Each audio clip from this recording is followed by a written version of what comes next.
الله وبركاته.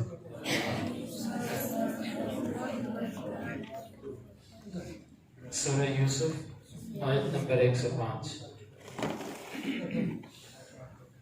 اعوذ باللہ السمیع العلیم من الشیطان الرجیم من حمزه ونفخه ونفثه. وَكَأَيٍّ اور کتنی ہی من آیت نشانیوں میں سے فی السماوات آسمانوں میں والارض اور زمین میں یمرون وہ گزرتے ہیں علیہا ان نشانیوں پر وہم حالانکہ وہ عنہا ان نشانیوں سے معرضون اعراض کر رہے ہوتے ہیں، منہ موڑتے ہیں. وما یؤمن اور نہیں ایمان لاتے اکثرهم ان میں سے اکثر باللہ اللہ کے ساتھ الا مگر وہم اس حال میں کہ وہ مشرکون شرک کر رہے ہوتے ہیں.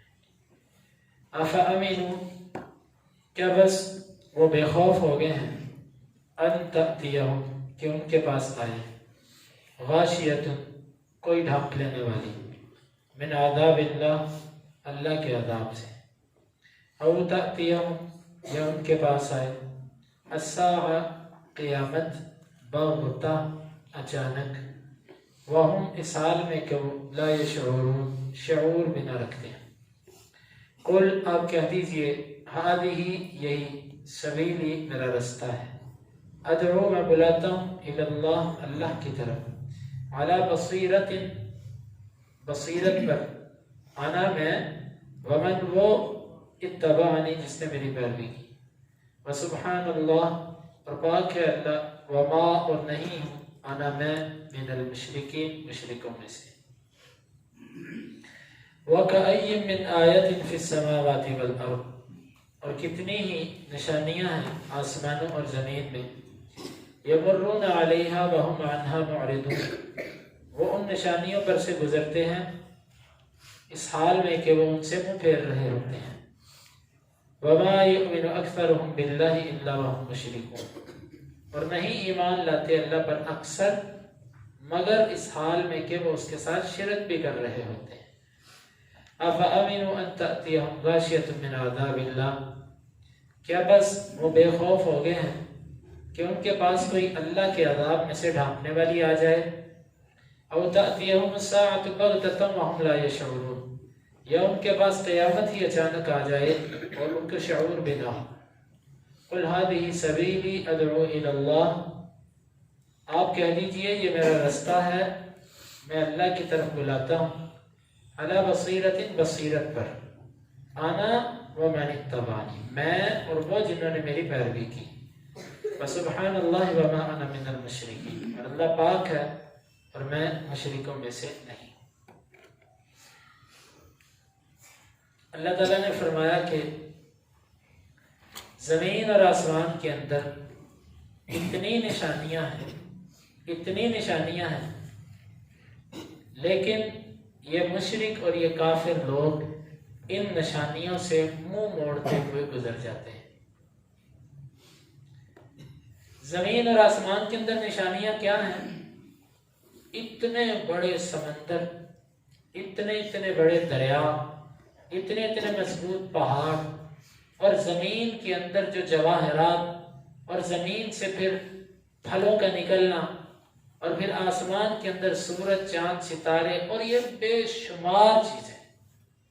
کسی دیہاتی سے کسی نے پوچھا کہ تمہیں کس نے بتایا کہ اللہ ہے؟ تو وہ کہنے لگا کہ البحر ذات امواج والسماء ذات فجاج یہ اتنا بڑا سمندر جو موجیں مار رہا ہے اور یہ آسمان جو کہ رستوں والا ہے اور یہ اتنا بڑا رب کا بنایا ہوا نظام کیا یہ تمہیں نہیں رہنمائی کرتا کہ اللہ رب العالمین ہے؟ اللہ تعالیٰ نے کائنات کے اندر اتنی بڑی نشانیاں رکھی ہیں اگر کوئی صرف ان نشانیوں پر غور کر لے تو وہ اللہ تعالیٰ تک پہنچنا اس کے لیے آسان ہے. جس طرح کہ ایک دیہاتی اللہ کے نبی صلی اللہ علیہ وسلم کے پاس آیا اور اس نے عجیب انداز سے آپ سے سوالات کیے. آپ سے کہنے لگا کہ میں آپ کو قسم دے کر پوچھتا ہوں، کیا ان آسمانوں کو اللہ تعالیٰ نے بنایا؟ آپ نے فرمایا ہاں. اس نے کہا کہ ان پہاڑوں کو اللہ تعالیٰ نے گاڑا ہے؟ آپ نے فرمایا ہاں. اس نے کہا اس زمین کو اللہ نے بچھایا؟ اس نے کہا، آپ نے فرمایا ہاں. اس نے کہا اسی اللہ نے آپ کو رسول بنا کر بھیجا؟ آپ نے فرمایا ہاں. کہتا پھر میں اس پر ایمان لاتا ہوں. یعنی کہ انسانی فطرت جو ہے نا، وہ ان چیزوں کو جب دیکھتی ہے تو وہ ہیبت میں آ جاتی ہے. اتنا بڑا آسمان، کبھی تنہائی کے اندر اس آسمان کو غور سے دیکھیں، اس کو غور سے دیکھنے میں دل کے اندر ہیبت آتی ہے، اللہ تعالیٰ کی عظمت بیٹھتی ہے. ان پہاڑوں کو غافلانہ نظر سے نہ دیکھا جائے، بلکہ یہ دیکھا جائے یہ زمین کے اندر گاڑے ہوئے کیل ہیں. اگر ہمیں زمین کے اندر کوئی چیز گاڑنی پڑے تو ہم تو کرینوں کے ساتھ بھی اتنے پہاڑ کو گاڑ نہیں سکتے. تو یہ کیسے رب نے ان کو میخ بنا کر زمین کے اندر گاڑ دیا؟ خیر، اس پر بہت کچھ مفسرین نے لکھا ہے. زمین اور آسمان کے اندر بہت نشانیاں ہیں، اور یہ غافل اس سے غفلت کی نگاہ سے دیکھ کر آگے چلے جاتے ہیں. میں اور آپ اپنا جائزہ لیں کہ ہم دنیا کی بنی ہوئی چیزوں کو تو کہتے ہیں بڑی خوبصورت اور بڑی پیاری ہے. آج تک ہم نے اللہ تعالیٰ کے بنائے ہوئے آسمان اور زمین پر غور کیا؟ کیسے اللہ تعالیٰ نے اس کو بچھونا بنا دیا اور آسمان کو چھت بنا دیا؟ اس پر ہم غور نہیں کرتے. اللہ تعالیٰ نے اس کی توفیق دے. وَمَا يُؤْمِنُ أَكْثَرُهُمْ بِاللَّهِ إِلَّا وَهُمْ مُشْرِكُونَ. اور ان لوگوں میں سے اکثر اللہ پر ایمان نہیں لاتے مگر وہ شرک کر رہے ہوتے ہیں. ایمان بھی لاتے ہیں، دعویٰ کرتے ہیں ایمان کا، لیکن مشرک ہوتے ہیں. اس آیت کی تفسیر اچھی طرح سمجھیے گا. پہلا مطلب اس کا کہ مشرکین مکہ، یہود و نصارہ، یہی اس وقت تین بڑے مذہب تھے: عیسائی، یہودی اور پھر مشرکین مکہ. یہ تینوں اپنے آپ کو آسمانی کتابوں کا پابند کہتے تھے. یہود اپنے آپ کو موسیٰ علیہ السلام کے پیروکار، عیسائی اپنے آپ کو عیسیٰ علیہ السلام کے پیروکار کہتے تھے، اور مشرکین مکہ اپنے آپ کو اسماعیل علیہ السلام کی تعلیمات کا پابند کہتے تھے. اور تینوں کہتے تھے کہ اللہ ہے، اور تینوں اس بات کا اقرار کرتے تھے کہ کائنات کو بنانے والا اللہ تعالیٰ ہے. اس نے رسول بھی بھیجے ہیں، لیکن اس کے باوجود یہ تینوں ہی، عیسائی عیسیٰ علیہ السلام کو، یہودی عزیر علیہ السلام کو، اور مشرکین مکہ نے اپنے بہت سارے بت بنا رکھے تھے، ان کو اللہ کے ساتھ شریک بناتے تھے. دعویٰ ان کا بھی تھا ایمان کا، لیکن وہ شریک بناتے تھے. حتیٰ کہ صحیح مسلم کی روایت ہے کہ یہ تلبیہ جب کہتے تھے نا، بیت اللہ کے گرد طواف کرتے، تو طواف کرتے ہوئے یہ تلبیہ پڑھا کرتے تھے مشرکین مکہ: لبیک اللہم لبیک لا شریک لک الا شریکا ہوا لک تملک وما ملک. حاضر ہیں اللہ، بار بار حاضر ہے، تیرا کوئی شریک نہیں ہے، ہاں تیرا وہ شریک ہے جس کا تو مالک ہے. مطلب کہ تو نے اس کو اختیارات دے رکھے ہیں، تو نے اس کو اختیارات دے رکھے. وما ملک، وہ ذاتی طور پر کسی چیز کا مالک نہیں. آج کے لوگ کہتے ہیں نا ذاتی اور عطائی کا فرق ہے، کہ اللہ تعالیٰ نے کچھ بزرگوں کو عطا کر رکھا ہے، وہ اپنے طور پر کچھ نہیں ہے، اللہ نے ان کو عطا کر رکھا ہے. یہی عقیدہ مشرکین مکہ کا تھا. وہ بھی یہ کہتے تھے کہ یہ ذاتی طور پر کچھ نہیں ہے، اللہ نے ان کو عطا کر. میں نہیں کہتا، یہ صحیح مسلم کی حدیث کا لفظ ہے. تملک وما ملک، تو ہی اس کا مالک ہے، وہ ذاتی طور پر کسی چیز کا مالک نہیں. یہ مشرکین مکہ کا عقیدہ تھا. اور آج کے مسلمان بھی یہ کہتے ہیں کہ ان بزرگوں کو، ان قبروں والوں کو اللہ نے اختیارات دے رکھے. بھئی آپ کو کس نے بتایا کہ اللہ نے ان کو اختیارات دی؟ ایک سوال ہے، ذرا سوچئے گا میری اس بات پہ. آپ کہتے ہو اللہ نے ان بزرگوں کو نواز رکھا ہے، آپ کو کس نے بتایا نواز رکھا ہے؟ کس نے بتایا؟ آپ پر وحی آئی ہے، وحی کا دروازہ تو بند ہو گیا، تو آپ کو کیسے پتا چلا کہ اللہ نے اس بزرگ کو اختیارات دی؟ بتائیے. یہ جواب، اس کا جواب کوئی دے نہیں سکے گا اگر غور کر لے اس سوال میں. ہاں، لوگوں کی سنی سنائی باتیں ہیں، لوگوں نے جو ان کے گمراہ کرنے والے ہیں انہوں نے یہ طریقہ چلا دیا کہ فلاں ایسے کر دیتا ہے، فلاں ایسے کر دیتا ہے. بھائی تمہیں کس نے کہا وہ ایسے کر دیتا ہے؟ کس نے کہا؟ اور دوسری بات، کیا ہم دنیا پہ چلتے ہوئے کسی بندے کو جنتی کہہ سکتے ہیں؟ یہ بھی ایک سوال ہے۔ ہم کسی کو جنتی نہیں کہہ سکتے، جنتی صرف اس کو کہہ سکتے ہیں جس کو اللہ کے نبی نے جنتی کہا، اور وہ 10 مبشرہ 10 صحابہ تھے، اور اس کے علاوہ جس کو جنت کی بشارت ملی، اور اس کے علاوہ بدری اور اسی طرح بیت رضوان والے، اور اسی طرح تمام صحابہ جن کے بارے میں آپ نے کہہ دیا لا تمس النار من رآنی، جس نے مجھے دیکھ لیا اس کو آگ نہیں چھوئے، یعنی ایمان کی حالت میں جس نے آپ کو دیکھ لیا۔ اب صحابہ کرام کے بعد تابعین ہی کیوں نہ ہو، ہم کسی پر انگلی رکھ کے یہ کہہ ہی نہیں سکتے کہ یہ جنتی ہے، اور نہ کسی پر انگلی رکھ کے ہم یہ کہہ سکتے ہیں جہنمی ہے، جب تک ہمیں اللہ اور اس کا رسول نہ کہہ دے کسی کے بارے میں۔ جب ہمیں کسی کے جنتی ہونے کا پتہ ہی نہیں ہے تو ہم کیسے کہہ دیتے ہیں کہ اس کو اللہ نے اختیارات دے دیے، اللہ تعالیٰ نے اس کو یہ نواز دیا، اللہ نے اس کو وہ، کس نے کہا؟ یہ شیطان کی ڈالی ہوئی باتیں ہیں دلوں کے اندر، کہ اس نے شرک کے رستے یوں ہی وہ کھلواتا ہے نا کہ یہ بزرگ بڑے پہنچے ہوئے ہیں۔ بھائی اگر وہ بزرگ پہنچے ہوئے ہیں تو ہمارا حق یہ بنتا تھا ہم بھی وہ کام کرتے جن کاموں کی وجہ سے وہ پہنچے ہوئے تھے، لیکن ہم نے ان کاموں کو چھوڑ دیا، بزرگوں کو پوجنا شروع کر دیا۔ لائٹ جلائی جاتی ہے کام کرنے کے لیے، کوئی بندہ لائٹ کو دیکھ کے اسی کو چومنا شروع کر دے، چاٹنا شروع کر دے، واہ واہ کیا عمدہ چیز ہے، کتنی روشنی کرتی ہے، کتنی پیاری ہے، کتنی چمکدار ہے، اور کام کرے نا، اس کو عقل مند کہیں گے بیوقوف کہیں گے؟ یہ جو دین کے بزرگ ہیں یہ تو چراغ ہیں، چراغ کا کام ہوتا ہے روشنی دینا، اور روشنی میں انسان اپنے رستے پر چلتا ہے، ہمارا کام ہے ان کی روشنی میں قرآن و حدیث پر عمل کریں۔ ہم نے چلنا چھوڑ دیا اور چراغوں کو چومنا چاٹنا سجدے کرنا شروع کر دیا، واہ جی واہ کتنا عمدہ چراغ ہے، کتنی پیاری روشنی ہے، کتنا چمکدار ہے، کتنا باصلاحیت ہے، کیا فائدہ ہوا، کیا فائدہ ہوا؟ تو یہ ہمیں سمجھنا چاہیے، یہ جو بزرگان دین تھے یہ چراغ ہے، چراغ کا کام ہے روشنی کرنا، روشنی جب ہوتی ہے تو رستے پر ہی چلا جاتا ہے، رستہ قرآن اور حدیث ہے، تو ہم نے اسی پر چلنا، ہم نے اس سے ہٹنا نہیں ہے۔ تو پہلا اس کا معنی یہ بنا کہ لوگ ایمان کا دعویٰ بھی کرتے ہیں اور ان میں شرک بھی ہوتا ہے۔ 3 مشہور گروہوں کی میں نے مثال دی، اب آ جائیے اس امت کے اندر۔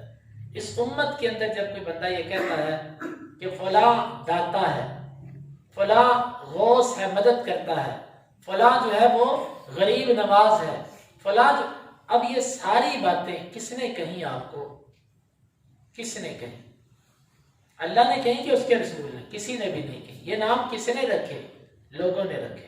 لوگوں کو یہ اتھارٹی کس نے دی کہ تم اتنے بڑے نام ان کے رکھ دو؟ ان ہی الا اسماء سمیتموها انتم وآباؤکم ما انزل اللہ بها من سلطان، یہ نام ہے جو تم نے اور تمہارے باپوں نے رکھے، اللہ نے اس پر کوئی دلیل نہیں اتاری۔ یہ سچ ہے اور یہ حقیقت ہے، یہ صرف عوام کے ہاں یہ باتیں مشہور ہو گئی، اس سے بڑھ کر ان کی کوئی حقیقت نہیں ہے۔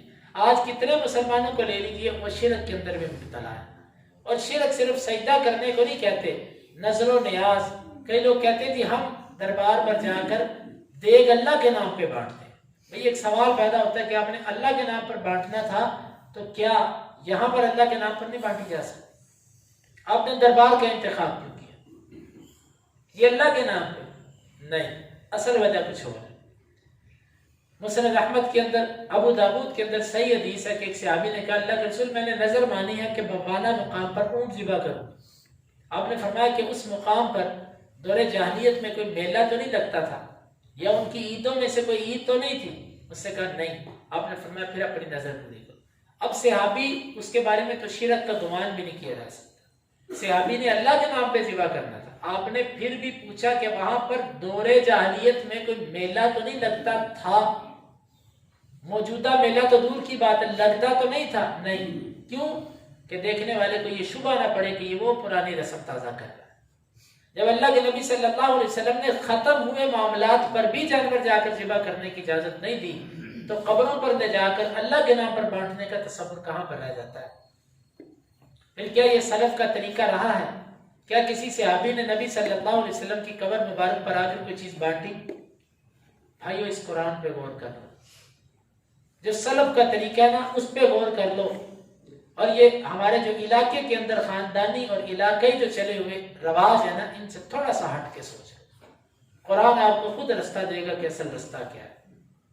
تو پہلا معنی اس کا ایمان کا دعویٰ بھی کرنا، اور ساتھ ساتھ اللہ کی جو صفات ہیں وہ غیروں کے لیے بھی ثابت کرنے کی کوشش کریں. ایک بات. دوسرا اس کا معنی، اس سے مراد ہے شرک خفی. شرک خفی کیا ہے؟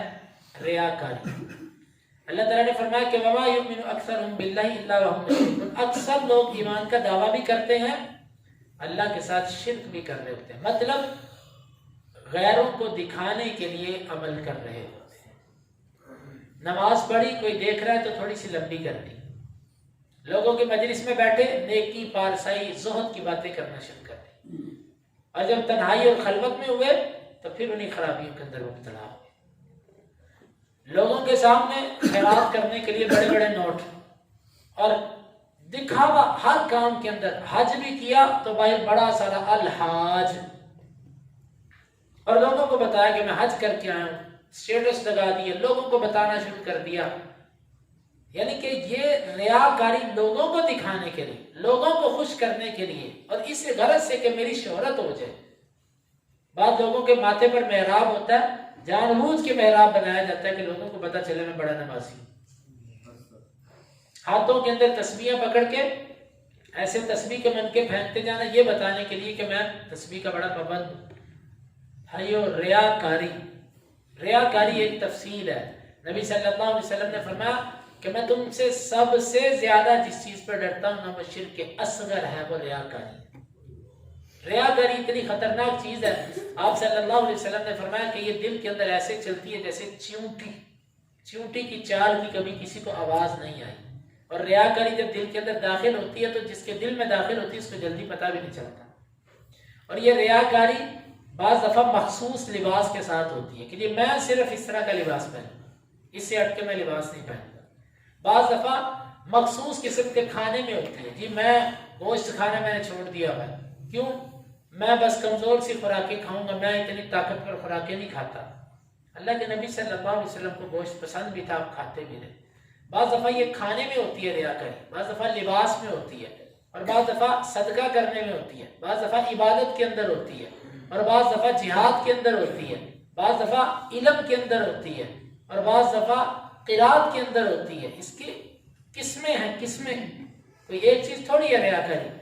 بس اللہ کے نبی صلی اللہ علیہ وسلم نبی ہونے کے باوجود اللہ سے یہ دعا کیا کرتے تھے، اللہ ہم تیرے سے اس شرک سے پناہ مانگتے ہیں جس کو ہم جانتے ہیں، اور اس سے بھی پناہ مانگتے ہیں جس کو ہم نہیں جانتے.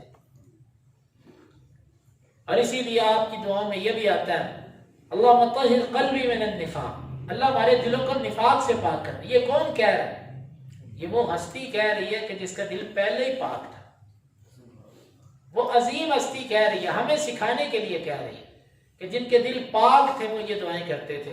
تو ہمارے جیسے جن کے دل اللہ تعالیٰ جانتا کیسے ہیں، ان کو یہ دعائیں ضرور کرنی چاہیے کہ اللہ ہمیں ریاکاری سے بچا لے، دکھاوے سے بچا لے. بعض دفعہ گلی والوں کو پتہ چل جائے میں نے قربانی کی ہے، محلے والوں کو پتہ چل جائے میں نے نہ کرنا تو اللہ کی رضا کے لیے کرو، کسی کو پتہ بھی نہیں. اور ہمارے بعض اسلاف ایسے تھے، ایسے نیک لوگ تھے وہ کہ جب وہ رو رہے ہوتے تھے تو ان کو روتے ہوئے اگر کوئی دیکھ لیتا، کوئی قریب آ جاتا تو جلدی سے کہہ دیتے بس آنکھوں سے پانی سا آ رہا ہے، تاکہ اس کو یہ نہ پتہ چل جائے کہ میں اللہ کی خشیت سے رو رہا ہوں. ایسی بے شمار واقعات اور مثالیں ہیں کہ وہ اپنی نیکیاں ظاہر نہیں کرتے تھے. ہم وہ لوگ ہیں کہ اپنے گناہ ظاہر نہیں کرتے اور نیکیاں ظاہر کرتے ہیں، اور وہ اپنی نیکیاں چھپاتے تھے، ہم اپنے گناہ چھپاتے ہیں. یہ ان میں اور ہمارے اندر فرق ہے. تیسرا اس کا معنی امام ابن کثیر رحمہ اللہ، ابن جریر طبری نے یہ جو نقل کیا ہے، تعویذ پہننا، کڑا پہننا، دھاگا باندھنا، یہ شرک ہے. آپ صلی اللہ علیہ وسلم نے فرمایا من علق تمیمتا، یا ایک روایت کے اندر من علق شیئا فقد وکل الیہ، اور ایک روایت میں فقد اشرک، جس نے کوئی چیز باندھی یا لٹکائی اس نے اللہ کے ساتھ شرک کیا. عبداللہ بن مسعود رضی اللہ عنہ، ان کی بیوی یہ بیان کرتی ہے، کہتی ہے عبداللہ کی عادت تھی کہ جب وہ گھر آتے تھے تو وہ کھنگورا لیتے تھے. ان کی عادت تھی اپنے گھر میں بھی داخل ہوتے وقت کھنگارتے تھے تاکہ میری بیگم میرے آنے سے پہلے اچھی حالت میں ہو جائے، کیونکہ اچانک میں جاؤں وہ کسی ایسی حالت میں بیٹھی ہوں مجھے وہ حالت پسند نہ ہو تو اس سے میری بیوی کی محبت میرے دل میں کم ہو جائے. یہ سمجھدار لوگوں کی علامت ہوتی ہے کہ وہ اپنی بیوی اپنے گھر میں بھی جاتے ہیں نا تو ذرا دستک دے کے آواز دے کر پھر جاتے ہیں، اور کہتی ہیں کہ عبداللہ آئے دروازے پر، انہوں نے کھنگورا لیا، میں سمجھ گئی عبداللہ آ گئے، تو مجھے ایک تکلیف تھی، تو مجھے ایک بڑھیا دم کر رہی تھی، میں نے اس بڑھیا کو کہا تو چارپائی کے نیچے چھپ جا، عبداللہ آ گئے۔ عبداللہ بن مسعود رضی اللہ عنہ آئے اور میرے پاس آ کے بیٹھ گئے اور دیکھا میں نے دھاگا بندھا ہوا، مجھے کہنے لگے یہ کیا ہے؟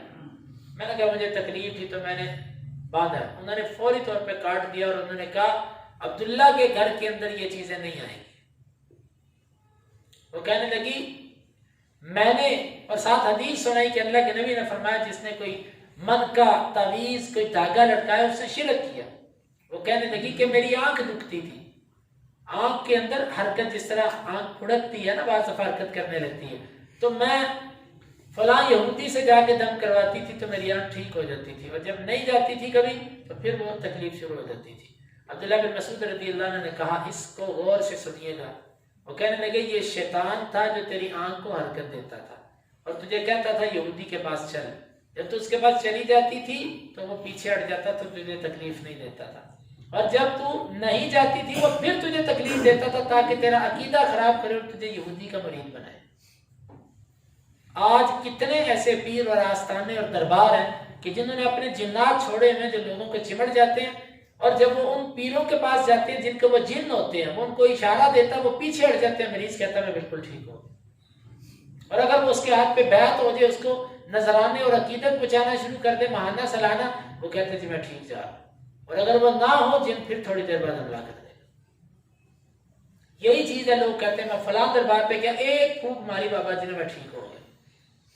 پہلے تو مجھے بتاؤ، امام شافعی رحمہ اللہ نے یہ نقل کیا قول، ابن کثیر نے تفسیر ابن کثیر میں نقل کیا، کسی بندے کو آپ پانی پر چلتا دیکھو، اس کے پاؤں ڈوبنا تو دور کی بات، پاؤں اس کے گیلے بھی نہ ہو، کوئی بندہ فضا کے اندر اڑتا ہو، اس کو ولی نہ سمجھ لینا، یہ دیکھنا کہ اس کا عمل قرآن و حدیث کے مطابق ہے تو وہ اللہ کا ولی ہے، اگر نہیں ہے تو وہ اللہ کا ولی نہیں ہے، وہ شعبدہ باز ہو سکتا ہے۔ پہلے تو اس پیر کی وضاحت دیکھو، اس کی نماز دیکھو، اس کی نماز کی کیفیت دیکھو، دیکھو وہ دین کا کتنا پابند ہے، وہ غیر محرموں کی طرف دیکھتا ہے کہ نہیں دیکھتا، اس کی نظروں کے اندر حیا کتنا ہے۔ پہلے تو یہ چیز دیکھو نا کہ اس کی ولایت کا پتہ یہاں پہ چلے گا۔ ہم کہتے ہیں اس نے ایک پھونک ماری میں ٹھیک ہو گیا، میں اس سے مانتا ہی نہیں، یہ کرامت تھوڑی ہے، یہ تو جنات آپ کے ساتھ چمٹے تھے، اس کے جن تھے، اس نے ان کو اشارہ کیا، وہ پیچھے ہٹ گئے۔ تو یہ کسی طرح کا دھاگا باندھنا، کسی طرح کا تعویذ لٹکانا، کسی طرح کا کڑا اور منکا یا کسی طرح کی کالی ٹاکی باندھ لینا، اس کا معنی یہ ہوتا ہے کہ آپ کا اس پر بڑا توکل ہے اور یہ جائز نہیں ہے۔ چوتھا معنی اس آیت کا بدفعلی لینا۔ اکثر لوگوں کی عادت ہوتی ہے وہ بدفعلی لیتے ہیں، مثال کے طور پہ کالی بلی رستے سے گزر جائے تو رستہ بدل لو۔ اسی طرح صبح صبح دکان پہ کوئی پہلا گاہک ادھار لینے آ گیا تو اس کو ادھار نہیں دینا، آج اس کو ادھار دے دیا سارا دن ادھار ہی چلے گا۔ یا اس طرح کی ہم نے کچھ بدفعلیاں بنا رکھی ہیں، شادیوں کے حوالے سے بھی کچھ بدفعلیاں ہیں، کچھ میت کے حوالے سے بدفعلیاں ہیں، کچھ اس کے علاوہ بدفعلیاں، یہ کہاں سے نکلی ہمارے دین کے اندر؟ ہمارے دین میں تو یہ چیزیں نہیں ہیں۔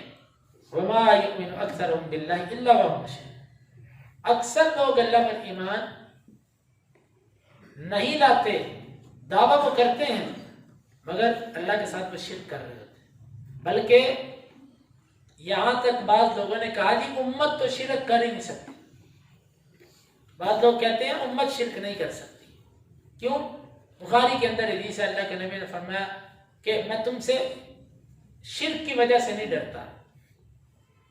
بھائی اس حدیث کا معنی کیا ہے؟ اللہ کے نبی نے یہ صحابہ کرام کو کہا تھا کہ میں تم سے شرک پر نہیں ڈرتا، یعنی مجھے یہ ڈر نہیں ہے کہ تم میرے بعد مشرک ہو جاؤ گے، اس چیز کا مجھے ڈر نہیں، تمہارے دلوں میں عقیدہ توحید راست سے پہنچ چکا ہے، مجھے اس چیز کا ڈر نہیں ہے۔ اللہ کے نبی واضح کہہ گئے تھے، یہ صحابہ کو کہا تھا، ساری امت کو نہیں کہا تھا۔ اگر ساری امت اس سے مراد ہو تو امت کے اندر تو لوگ بڑا بڑا کچھ کر رہے ہیں، پھر یہ شرک ہی نہیں ہے۔ پھر شرک کس کو کہتے ہیں آپ؟ اگر ہمارا کوئی بندہ قبر پہ جا کے سجدہ کرے تو وہ شرک نہیں ہے، ایک ہندو مورتی کو سجدہ کرے تو وہ شرک ہو گیا۔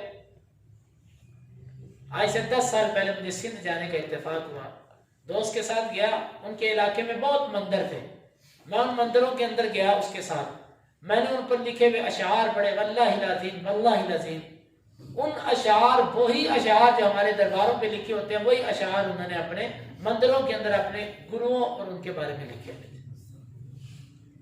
کیا فرق رہا؟ وہ کھڑا کر کے اور ہم لٹا کر، معاملہ تو برابر ہے۔ تو یہ ہمیں یہ چیز سمجھنی چاہیے کہ یہ شرک ہے۔ اللہ کے نبی نے یہ صحابہ کو کہا تھا کہ تم میرے بعد شرک کے اندر مبتلا نہیں ہو سکتے۔ اس کی ایک اور دلیل بھی ہے، اللہ کے نبی صلی اللہ علیہ وسلم نے فرمایا تھا لن فقر اخشى علیکم، میں تم پر فقیری سے نہیں ڈرتا، یہ بھی اللہ کے نبی کی حدیث ہے، تم فقیر نہیں ہوگے میرے بعد۔ اگر کوئی اس حدیث کا یہ معنی لیتا ہے کہ پوری امت کو کہا تھا کہ تم شرک میں نہیں جاؤ گے، تو یہاں پر بھی پھر معنی یہ بنتا ہے پوری امت کو کہا تھا کہ تم میرے بعد فقیر نہیں ہوگے۔ اور ذرا آپ باہر نکلیں، گھر تک جائیں، آپ کو کتنے فقیر ملیں؟ کیا امت کے اندر مانگنے والے نہیں ہیں؟ اس حدیث کا بھی معنی صحابہ کو کہا تھا کہ آج کے بعد تم پر فقر نہیں آئے گا، فتوحات کے دروازے کھلیں گے، جو تنگی کے دن تھے وہ تم نے دیکھ لیے۔ ساری امت تو مراد ہی نہیں ہے اس سے۔ ابن حجر رحمہ اللہ نے فتح الباری کے اندر یہ بات کی ہے، اور اہل علم نے یہ معنی لکھا ہے۔ تو اس لیے امت جو مرضی کرتی پھرے اور آپ ان کے شرک کو جو ہے نا وہ توحید کا رنگ دینے کی کوشش کرو، یہ ایسے ہی ہے کہ جیسے رات کو دن کہنے کی کوشش کی جائے۔ تو بہرحال اس آیت مبارکہ کے اور بھی مفسرین نے یہ مرکزی اس کی جو تفاسیر تھی 4 وہ میں نے آپ کے سامنے رکھ دی۔ اللہ تعالیٰ فرماتے ہیں أَفَأَمِنُوا أَن تَأْتِيَهُمْ غَاشِيَةٌ مِّنْ عَذَابِ اللَّهِ أَوْ تَأْتِيَهُمُ السَّاعَةُ بَغْتَةً وَهُمْ لَا يَشْعُرُونَ، کیا یہ اللہ کے عذاب سے بے خوف ہو گئے؟ یہ ایسے دنیا میں پھر رہے ہیں کہ جیسے ان کو اللہ کے کسی عذاب کا ڈر ہی نہیں۔ اللہ کا عذاب اگر اچانک ان پر آ جائے، ان کو ڈھانپ لے، ان کو تباہ کر دے، ہلاک کر دے، یہ کیا کریں گے؟ یہ کیفیت آج ہماری بھی ہے۔ ہم من حیث القوم سارے مسلمان اللہ کے عذاب سے بے خوف ہیں، ہمیں کسی قسم کی پرواہ ہی نہیں ہے اللہ کے عذاب کی، اور ہمارے دلوں کے اندر اس کا ڈر ہی نہیں ہے۔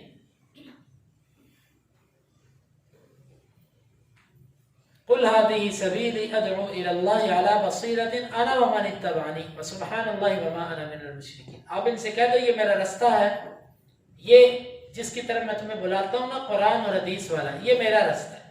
میں بصیرت کی بنا پر، بصیرت کا معنی ہے کہ فہم کے بعد، حق پر ہونے کے بعد تم کو اس طرف بلا رہا ہوں۔ بعض لوگ ہوتے ہیں بغیر بصیرت کے بلا رہے ہوتے ہیں، آجو ہماری پارٹی میں آجو، آجو ہمارے سلسلے میں آجو، ہمارے جو ہے نا فلاں جگہ پر آجو۔ میں جو تمہیں بلا رہا ہوں میں بصیرت کی بنا پر بلا رہا ہوں، ایسے سنی سنائی بات پر عمل نہیں ہے، بصیرت کی بنا پر تمہیں بلا رہا ہوں۔ میری بھی یہی دعوت ہے اور میرے پیروکاروں کی بھی یہی دعوت ہے۔ جو قرآن اور حدیث کی طرف بلائے اس کی دعوت بصیرت والی دعوت ہے۔ جو قرآن اور حدیث سے ہٹ کے کسی امام، کسی پیر، کسی بزرگ، کسی مقتدا، کسی رہنما کی طرف بلائے اس کی دعوت بصیرت والی دعوت نہیں ہے۔ میں تمہیں بصیرت کی طرف بلاتا ہوں، بصیرت صرف قرآن اور حدیث کا نام ہے۔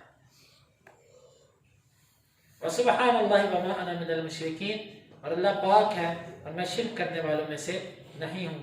اللہ تعالیٰ سے دعا ہے کہ اللہ تعالیٰ ہمیں ان آیات کو سمجھنے کی اور ان کے تقاضوں کو پورا کرنے کی توفیق عطا فرمائے۔ آمین۔